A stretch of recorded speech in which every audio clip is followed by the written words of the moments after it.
বন্ধুত্বের বাঁধন ভেঙে ত্রিভুজ প্রেমের ভয়াবহ এক পরিণতি। একই মেয়ের সঙ্গে দুই বন্ধুর পরকীয়া, আর সেই সম্পর্কই শেষমেশ নিয়ে গেল নির্মম হত্যায়। বন্ধুত্ব ভেঙে ত্রিভুজ প্রেম, ব্ল্যাকমেইল আর পরকীয়ার জালে তৈরি হয়েছিল এই ভয়াবহ হত্যার ফাঁদ। রংপুরের ব্যবসায়ী আশরাফুলকে হত্যা করে ২৬ খণ্ডে ভাগ করে ড্রামে ফেলে রাখার নৃশংস পরিকল্পনায় জড়িত ছিলেন প্রেমিকা শামীমা ও তার প্রেমিক জরেজুল। বাস্তবে এই ঘটনা যেন রীতিমতো সিনেমাকেও হার মানিয়েছে।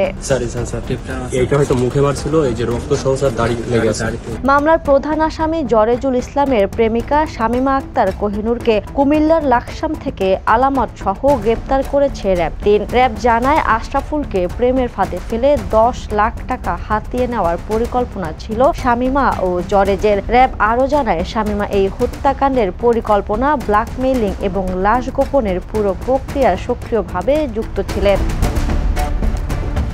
র্যাব-৩-এর অধিনায়ক লেফটেন্যান্ট কর্নেল ফায়েজুল আরেফিনের মতে, আশরাফুল ও জরেজুল দীর্ঘদিনের বন্ধু হলেও একই নারীর সঙ্গে পরকীয়া সম্পর্ক এবং ব্ল্যাকমেইল করে টাকা আদায়ের পরিকল্পনা শেষমেশ ভয়াবহ এই পরিণতিতে রূপ নেয়। তাদের পরিকল্পনা অনুযায়ী শামীমা ১ মাস ধরে আশরাফুলের সঙ্গে ঘনিষ্ঠতা বাড়ান। ঢাকার শনি আকরার নূরপুরের ভাড়া বাসায় মাল্টার শরবতে ঘুমের ওষুধ মিশিয়ে অচেতন করার পর জরেজ হাতুড়ি দিয়ে তাকে হত্যা করে।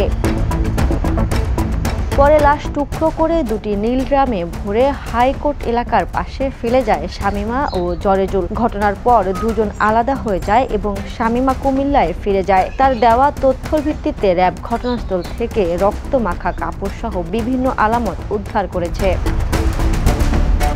শামীমাকে আইনি প্রক্রিয়ার জন্য শাহবাগ থানায় হস্তান্তরের প্রস্তুতি চলছে। তবে হত্যাকাণ্ডের পেছনে ব্যক্তিগত শত্রুতার বিষয় আছে কিনা তা প্রধান আসামি জরেজকে জিজ্ঞাসাবাদ করলে পরিষ্কার হবে বলেও জানিয়েছেন র্যাব। Report, the news. দেশে দেশে সবার সাথে দ্য নিউজ।